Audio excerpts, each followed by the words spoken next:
Setiap pemenang hadiah Nobel ini masuk lab, peralatan akan rusak, sistem listrik akan gagal berfungsi dan tak terkendali, serta gelas-gelas kimia akan pecah, kadang bahkan terjadi kebakaran.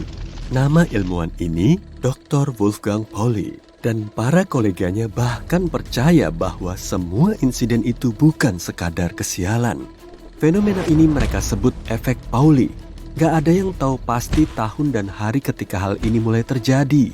Tapi, efek itu membayangi sang ilmuwan selamanya. Banyak sekali kisah lucu dan misterius. Pada pembukaan Jung Institute di Zurich tahun 1948, sebuah vas Cina mahal jatuh dan hancur begitu dia masuk ruangan. Suatu ketika, rekan-rekannya ahli fisika ingin mengerjai dia, mengatur agar lampu gantung akan jatuh jika dia masuk ruangan.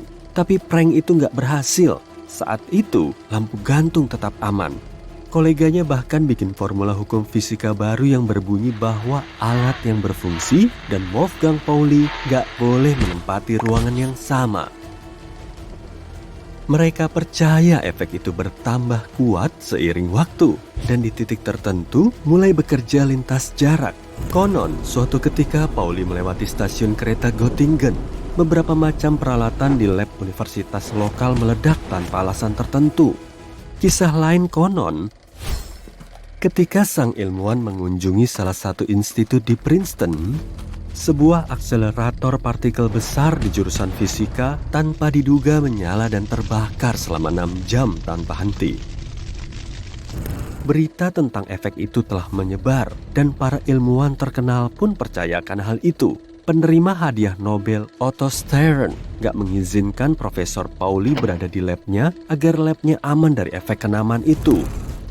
Sulit dipercaya para ilmuwan serius mau menerima sesuatu semacam campuran antara tahayul dan anekdot, tapi mungkin alasannya ada pada sifat sainsnya. Fisika kuantum adalah sesuatu yang sebagian besar bersifat abstrak, dan untuk pandai dalam hal itu, kamu harus terbuka terhadap hal-hal ganjil dan bisa berpikir di luar kebiasaan.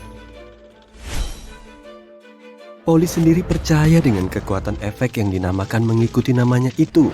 Ketika insiden makin sering terjadi, dia khawatir dan mencoba mencari penjelasan logis untuk semua ini.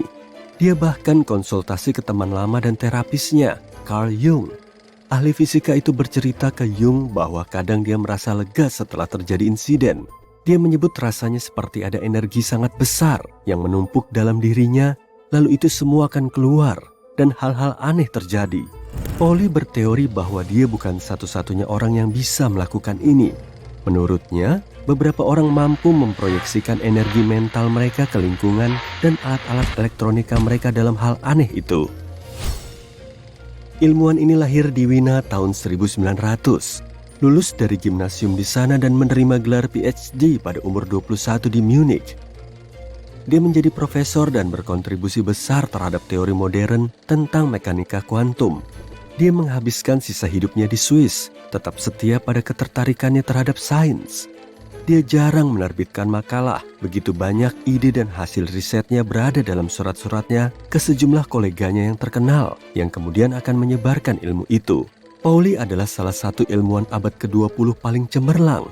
Pada tahun 1945, dia memenangkan hadiah Nobel di bidang fisika. Einstein sendiri memuji hasil karyanya. Masih belum ada penjelasan ilmiah atau logis untuk efek Pauli ini. Kemungkinan besar ini cuma masalah kebetulan yang kurang menguntungkan.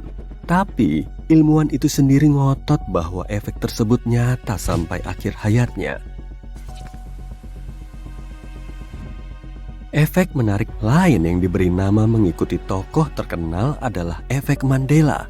Istilah ini dipakai untuk menggambarkan situasi ketika sejumlah besar orang percaya bahwa sesuatu benar-benar terjadi, padahal enggak. Fiona Broom, seorang penulis, menciptakan istilah ini setelah pergi ke konferensi tempat dia berdiskusi dengan orang lain tentang nasib tragis Nelson Mandela pada tahun 1980-an. Tak seorang pun mengoreksi dia. Mereka bahkan ingat menonton kejadian itu dalam berita saat itu. Kenyataannya, Mandela meninggal tahun 2013. Broom terkejut begitu banyak orang bisa mengingat kejadian yang belum terjadi secara detail. Yuk kita lihat apakah efek Mandela memengaruhi hidupmu. Dalam film Disney klasik tahun 1937, Snow White and the Seven Dwarfs, Ratu Jahat berbicara pada cermin. Dia bilang, "Magic mirror on the wall, who is the fairest one of all?" Wahai cermin ajaib di dinding, siapa wanita paling bening? Ya, gak ada kesalahan sama sekali. Kalau kamu yakin, dia bilang, "Mirror, mirror on the wall." Wahai cermin di dinding, kamu bersama ribuan orang yang karena alasan tertentu mengingatnya kayak gitu dan menolak percaya bahwa kalimat itu bisa saja lain, tapi kesalahpahaman ini masuk akal. Karena begitulah kalimat asli karya Grimm bersaudara. Para penggemar kisah epik ruang angkasa pasti ingat kalimat terkenal, "Look, I am your father." Nah, kenyataannya kalimat itu berbunyi, "No, I am your father." Aku tahu. Aku sendiri juga harus mengecek lagi. Contoh lain adalah kesalahpahaman tentang lokasi geografis Selandia Baru yang dikaitkan dengan Australia. Di peta manapun, lokasi Selandia Baru jelas di sebelah tenggara. Tapi cukup banyak orang yang entah bagaimana merasa yakin bahwa letaknya di timur laut Australia. Efek Mandela mungkin terjadi karena otak kamu suka menyimpan memori serupa saling berdekatan. Begitu dekatnya, hingga kadang-kadang saling berjalin. Otak juga mengisi celah-celah dalam memorimu agar lebih masuk akal. Dan pastinya, saat sesuatu jadi viral di internet, tanpa sadar kamu sering mengingatnya tanpa mengecek apa informasi ini 100% benar. Nah, bayangkan kamu berbuat baik ke seseorang dan ada orang ketiga yang berbuat baik ke kamu. Menurutmu, siapa yang akan lebih mau membantu kamu? Enggak, bukan orang yang kamu bantu. Orang yang menolongmu sebelumnya lebih mungkin membantu kamu lagi. Fenomena ini disebut efek Ben Franklin. Benjamin Franklin punya cukup banyak pesaing. Salah satunya bekerja di Dewan Legislatif Pennsylvania. Dan dia punya buku yang sangat langka di perpustakaannya. Untuk berteman dengannya, Franklin mengirimi dia surat yang isinya ingin meminjam buku itu. Pesaing itu setuju. Dan sepekan kemudian, Franklin mengembalikan buku itu dengan sebuah catatan bersahabat. Saat keduanya bertemu lagi, mereka mengobrol untuk pertama kali. Dan si pesaing senang membantu Franklin lebih banyak. Pelan-pelan, mereka berteman. Efek ini berhasil karena otakmu menganggap membantu orang lain sebagai bersimpati kepada dia. Ini juga berlaku sebaliknya. Jika seseorang melakukan sesuatu yang jahat kepada orang lain, orang mulai membenci orang itu. Itulah cara otak menilai perilaku jahat. Ilmuwan dari University of California mengadakan eksperimen untuk mengetahui pengaruh mendengarkan musik terhadap hasil tes. Mereka membagi mahasiswa menjadi 3 kelompok. Kelompok pertama duduk dalam ketenangan selama 10 menit. Kelompok kedua mendengarkan suara monoton selama waktu yang sama. Kelompok ketiga harus mendengarkan sonata piano Mozart.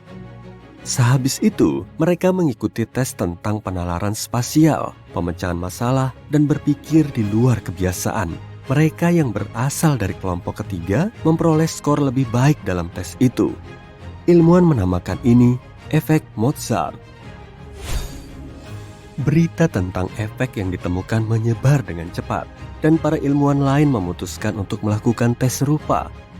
Seseorang membawa berita itu lebih jauh dan menyebarkan ide bahwa mendengarkan musik klasik sejak usia dini membantu memperoleh nilai lebih bagus dalam ujian. Tapi kenyataannya, tes itu cuma terkait penalaran spasial. Kayaknya, efek Mozart bukan benar-benar tentang Mozart, tapi musik yang bikin kamu merasa lebih baik. Jika suasana hatimu lebih baik, kamu lebih berenergi dan terlibat. Dan kedua kualitas ini membantumu mendapatkan skor lebih tinggi dalam tes spasial.